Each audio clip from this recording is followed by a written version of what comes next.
What's up, guys? Ian here, coach of your Ladner Lanturn, bringing you guys our Week 6 match of the WPL, or the Western Pokemon League, taking on the commissioner himself, Sohan, and his Toronto Leaf Storms.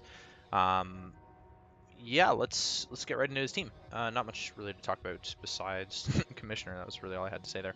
Sohan's undefeated currently, so we're looking to break his undefeated streak, and hopefully we can pull that off. So his team is Kyurem-Black, Azel, Fortress, Entei, Jolteon, Weezing, Mega Diancie, Tornadus, Therian, Diggersby, Virizion, and Leavanny. I said in the team builder, if you haven't checked it out, I was really expecting the Weezing, and we don't see the Weezing. So I'm actually really shocked to not see the Weezing and to see the Azelf over the Weezing. I really wasn't expecting the Azelf all that much. Maybe like a Scarf set to take on Mega Beedrill or something along those sash set to take on Mega Beedrill. I'm actually a little bit surprised to see the Fortress over the Weezing in this case. I think, again, like I said in the team builder, Weezing just like shut down my physical offense, so just really shocked to not see it there. Tornadus, Mega Diancie, Kyurem-Black, and Diggersby, I'm not really that shocked to see. A little bit shocked to not see the Entei, though. That's maybe the only other thing that I'm shocked to not see here. So if you haven't seen my team builder, you should check it out. Otherwise, let's run through the team here then. So I'm a specially defensive Registeel with Protect, Thunderwave, Ironhead, and Rocks. Takes on the Mega Diancie really, really well. Takes on a special variant of Kyurem really, really well. I'm a physically defensive Zapdos, which should be able to handle hits from the Diggersby. It's my main Tornadus switch in, paralyze it on a U-turn, whatnot, eat Hurricanes for days. That's primarily Zapdos' job. It can switch into Entei to an extent, depending on how banded he is. Primarina is generally my better banded Entei switch in. I'm a Wakanberry Primarina with Moonblast, Scald, Rest, and Sleep Talk, so I can easily chew the Entei hits and then rest up the burn if it happens to get to that. Sorry, I forgot to talk about my Zapdos set. I'm Toxic, Discharge, Roost, and Defog. I'm banded Lycanroc-Dusk with Accelerock, Stone Edge, Fire Fang, and Ironhead. I've got the Ironhead on there just as a Mega Diancie answer. If I want to speed tie it, then I can Ironhead it out. Garchomp is Scarf with Dragon Claw, Earthquake, I believe also Fire Fang for the Fortress, and Stone Edge, I think, for Tornadus. And then Reuniclus, which is the monster of the team and should hand this man a flat L with no Dark type. I am running Acid Armor, Calm Mind, Recover, and Psychic. This set 1v1s his entire team if I can get it set up on the Fortress. That's the main thing. I need to be able to get an Acid Armor up against the Fortress, and then it can very reliably 1v1 his entire team. As soon as I get an Acid Armor up, I'm not getting two-shot by the Diggersby anymore. I'm already not getting two-shot by Diancie and Kyurem-Black. Because of the way that I split my investment, I'm really heavily specially defensively invested and less so physically defensive invested, because I figured it was easier for me to get up an Acid Armor and get to +2 defense than it was for me to get up a Calm Mind and get to +1 SpDef. It's just it weighs more with the +2, right? So that's the play with Reuniclus there. So again, this set actually just 6-0s him. He did not draft a Dark type, and the original plan was to set it up on Weezing, but it can also set up on Fortress. Both of them fairly reliable mons to set up on against. He's very weak to this Reuniclus set, and so hopefully we'll see that play out. So I'm just going to lead with Zapdos. Kind of makes the most sense against his team. If he wants to lead Fortress, I threaten him out with the potential Heat Wave. Obviously I'm not going to... I don't have the Heat Wave for it, but I threaten anything realistically with that.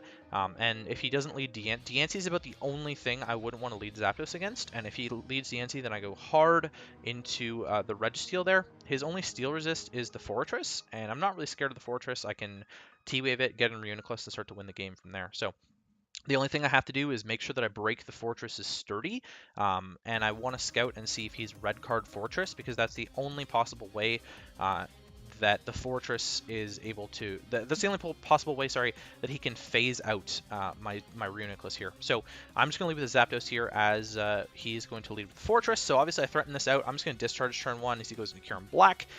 Not the biggest deal. I was definitely hoping for paralysis this turn, but I don't get it. We see that he's not naive nature. That's pretty much all I get out of that, is that he's not a minus SpDef nature. He's running pretty much no bulk. Basically what I get from that is that he's fairly offensive, really offensive Kyurem. I'm not entirely sure what sort of Kyurem, maybe a Scarf Kyurem, maybe something along those lines. So I am just going to sort of switch out on this, expecting the Ice Beam here, and I'm going to go to my Registeel as he makes a nice read really early on. So he's playing really aggressive. Turn 2 read on the Earth Power into my Registeel. Switch in is really aggressive when there's a Zapdos sitting right in front of him. Obviously, you know, he threatens out the Zapdos, but making a prediction on turn 2 is not taking the game very slow. He's definitely taking it really quick. So that is something to keep in mind there. Obviously, he's doing nothing to us, so I'm just going to throw off a Thunder Wave as he's going to go into the Fortress. Not a big deal, but this opens up a door for my potential Reuniclus. So I'm going to go back to the Zapdos here. I can defog away any hazards he wants to set up. It's not really relevant except for my Zapdos, and I proc nothing with my Discharge there. So I click Discharge just to make sure that he wasn't red card, and now we know he's not red card. So this Fortress is complete Acid Armor setup fodder for my Reuniclus, which can put me in a really good spot. At this point, I can just defog away these rocks as he's going to Volt Switch on me. Here, I was definitely predicting him to click Volt Switch the turn that he got full parried. Not the biggest of deals as Diancie comes in. Registeel obviously handles this Diancie pretty effectively as he's going to double into the Diggersby expecting my Registeel switch. So again, he's playing really aggressive turn 7. I'm making really safe plays to be fair, but all I need is an opening to get Reuniclus in against the Fortress, and then I'm in a really good spot. So I am just going to go back to my Zapdos here, and we catch him on the Earthquake. So he didn't hard predict me there and go for the return. He instead went for the Earthquake. I was really scared of setup Diggersby, so I opted not to click Protect that turn. I could have just clicked Protect, which would have been more likely for him to click Return the following turn, I think. So I think it was a better decision for me to just go hard Zapdos. And I'm going to go for a Toxic here, and he's going to return. We see his Adamant Silk Scarf, and I missed the Toxic. So really bad luck. He actually low rolled me. It's the lowest possible roll for Adamant Silk Scarf, and I missed Toxic. So kind of a weird hacksy turn there. I die to any roll from this Diggersby for return at all now, so I have to go into my Lycanroc to eat the return here. It's not going to eat it necessarily, but it will eat it to an extent, I guess you could say. And I'm going to go for the Iron Head as he goes into Fortress. So I don't think he's going to Volt Switch here. I figure he's probably going to try and kill me with a Gyro Ball. You know, it's going to hit anything really decently. So now is the time for me to pull the trigger on Reuniclus. And so that's exactly what I'm going to do. I'm going to go hard into my Reuniclus on his rocks. And then I'm going to Acid Armor up as he goes for the Volt Switch out. You know, obviously he's prioritizing rocks. I was prioritizing my setup. I'm at full, basically full health Reuniclus here with +2 defense. So I can just set up for free pretty much all over this Diancie. And I didn't really clue in on what the Diancie set was for a while here. You know, he gets some special attack drops. It's really irrelevant. I can just keep boosting. He can't lower my Spadef without Psychic, and there's no real reason for him to run Psychic against me. Excuse me. So I can just sort of set up for free all over this Diancie with Acid Armors and Calm Minds. It's really no skin off my back. And again, I'm going to pick up on the set once he goes for the second sub. So a few turns of me clicking Calm Mind, getting Lefty's recovery here, and him clicking Moonblast over and over again, getting some special attack drops. Again, not super relevant. It's a 30% chance, and he's been getting more than a 30% chance here. Consistently lowering my special attack, but now that I'm +6 Spadef, it's really doing pretty minimal damage. You see 12% from the Moonblast against +6 Rooney. I'm just gonna be able to boost my defense up again here now. I figured Acid Armor was a better play, just in case he goes Diggersby at one of these junctures here, as he continuously gets special attack drops. Kind of obnoxious special attack drops there. I believe I set up another Acid Armor at some point, as I go for another Calm Mind. Obviously, okay, so my benchmark here is I'm trying to hit +4, so that sort of puts me in a range where I can two-shot the Azelf, because I'm running no investment on this Reuniclus whatsoever, and I just had one there, just extra, just in case he gets a special attack drop on my Acid Armor, and I can recover up fully. So I'm going to Acid Armor, I believe, this turn, as he does get the special attack drop, so I had the buffer there. Oh, so actually, I'm just going to kill his sub. It's fine. I should probably Acid Armor up again here as he's going to go for another sub.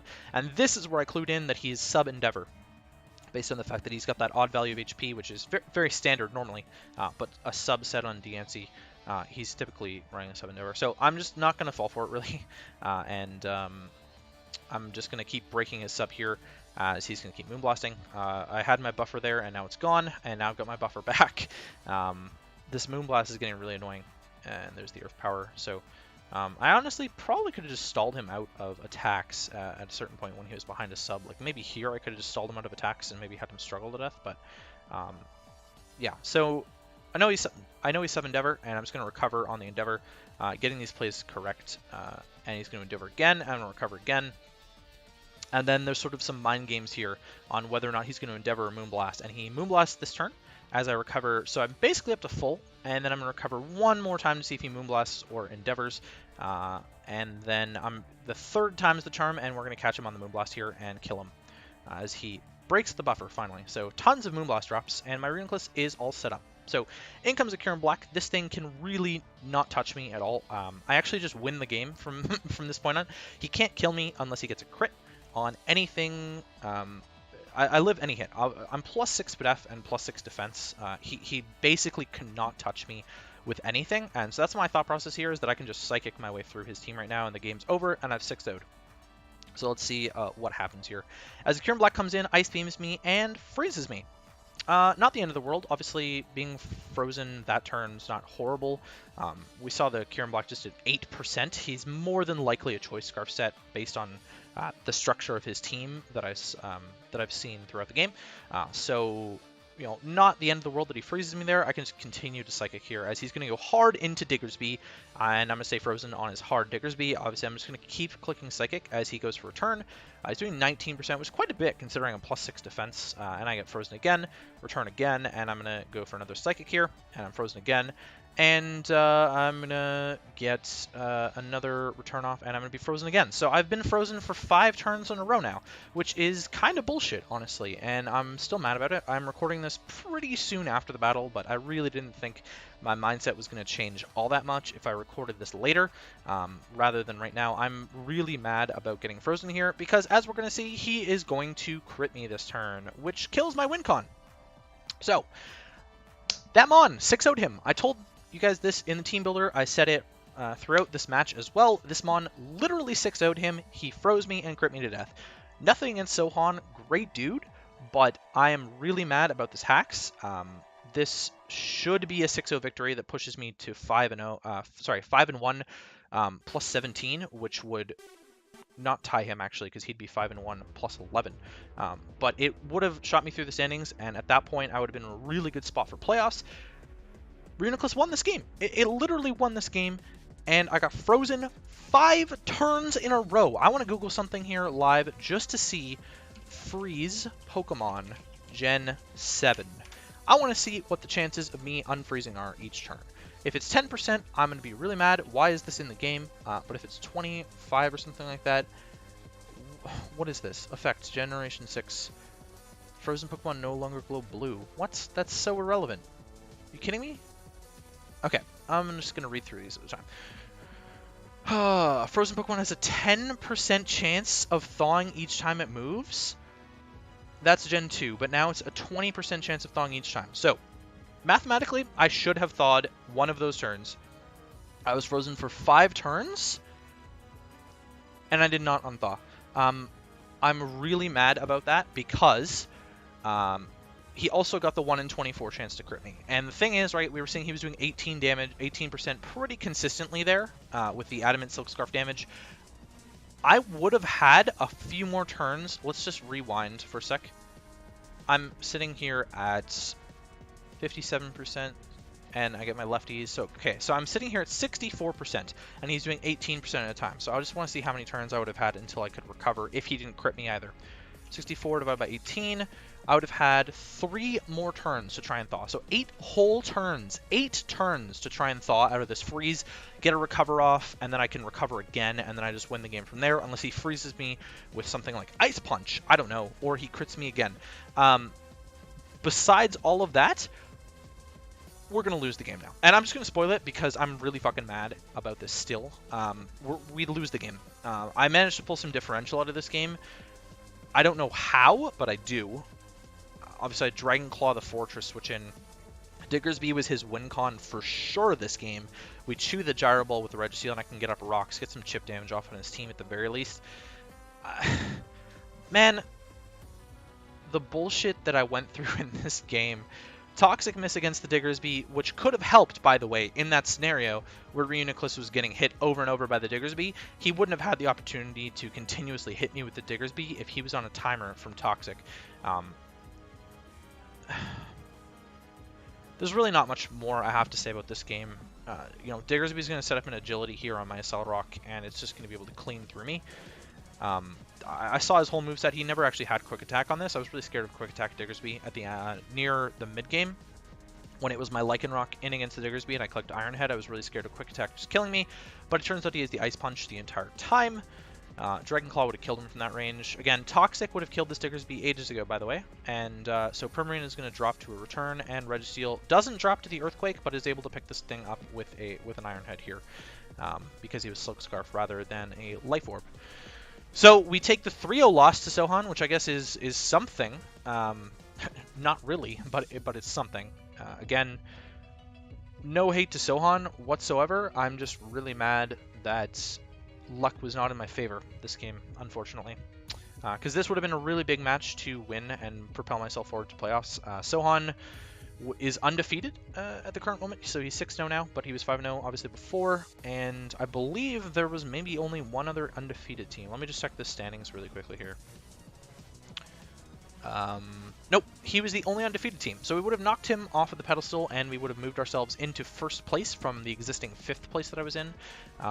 Actually, I shouldn't have been 5th place. I don't know what this math is, but okay. Either way, we're going to take the loss, and I guess we move on. You know, live and learn. There's nothing to learn from this game. Hacks is a bitch. That's literally all there is that I can pull out of this game. We take on my good pal Nacho and the Detroit Terravolts in Week 7, so keep an eye out for that, and hopefully it's a lot less salt invested. Whoops, there's Sohan's logo. Hopefully it's a lot less salty on my part, and hopefully we pull out a dub. So I'll catch you guys for Week 7.